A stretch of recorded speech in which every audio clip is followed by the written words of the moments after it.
ఒకప్పుడు కెమెరా ముందు గట్టిగా మాట్లాడిన వ్యక్తి ఇప్పుడు అదే మాటల్ని వెనక్కి తీసుకుంటే అది సాధారణ విషయం అయితే కాదు కదా.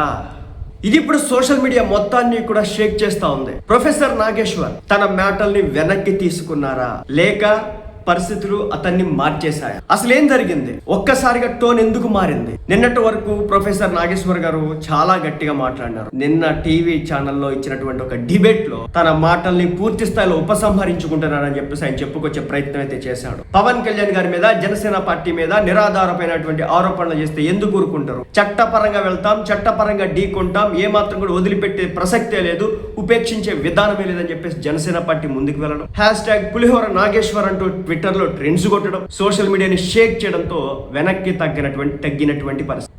ప్రొఫెసర్ నాగేశ్వర్ గారి గురించి చెప్పాలంటే తెలుగునాట రాజకీయాల గురించి మాట్లాడేటప్పుడు ఈయన ప్రతిరోజు కూడా వివిధ టీవీ ఛానల్లో డిబేట్లు నిర్వహిస్తూ ఉంటాడు. అంటే డిబేట్లో పార్టిసిపేట్ చేస్తూ ఉంటాడు. స్టూడియో డిబేట్లు, యూట్యూబ్ విశ్లేషణలు, పొలిటికల్ కామెంట్స్, ఇలా రకరకాలవి చేస్తూ ఉంటాడు. అయితే విషయం ఏదైనా సరే ధైర్యంగా మాట్లాడేటటువంటి ఈయన అతనికి ఏదో ఒక సమాచారం వచ్చేసిందని చెప్పేసి పవన్ కళ్యాణ్ గారి మీద, జనసేన పార్టీ మీద ఒక రకమైనటువంటి వార్తలు ప్రచారం చేశాడు. దీంతో మొత్తానికి నాగేశ్వర్ గారు వెనక్కి తగ్గాల్సిన పరిస్థితి వచ్చింది. ఎందుకు మాటలు మార్చారు?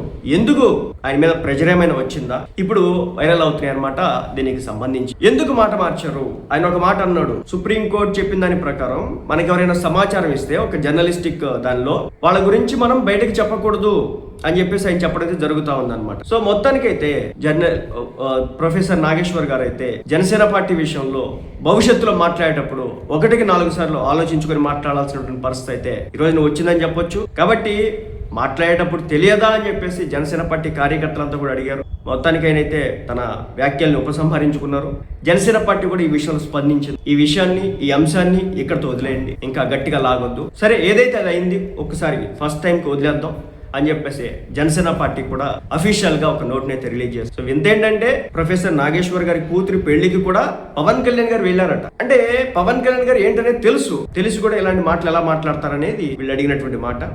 మొత్తానికి ప్రొఫెసర్ నాగేశ్వర్ గారిది యూటర్న్ కాదు కానీ డ్యామేజ్ కంట్రోల్ అని చెప్పాలి. ఎందుకంటే ఆయన మీద కేసులు రకరకాల పోలీస్ స్టేషన్లు ఇవ్వడానికి సిద్ధమైపోయింది. లీగల్ గా ప్రొసీడ్ అవడానికి అయితే జనసేన పార్టీ అయితే సిద్ధమైపోయింది అనమాట. కాబట్టి పబ్లిక్ ప్లాట్ఫామ్ లో మాట్లాడేటప్పుడు బాధ్యతగా ఉండాల్సిందే. ముందు మాట్లాడి తర్వాత వెనక్కి తీసుకుంటే ఎలా అని చెప్పేసి కొంతమంది అయితే కామెంట్స్ చేస్తున్నారు. తప్పు జరిగితే సరిదిద్దుకోవడం తప్పేనా? సో అంటే తప్పు కాదు, ఆయన సరిదిద్దుకున్నారు కాబట్టి ఆయన విషయంలో జనసేన పార్టీ వచ్చేసి పాజిటివ్ వేలో ముందుకెళ్ళడం అయితే జరుగుతూ ఉందన్నమాట. మొత్తానికైతే తను అన్నటువంటి మాటలన్నింటినీ కూడా వెనక్కి తీసుకున్నటువంటి ప్రొఫెసర్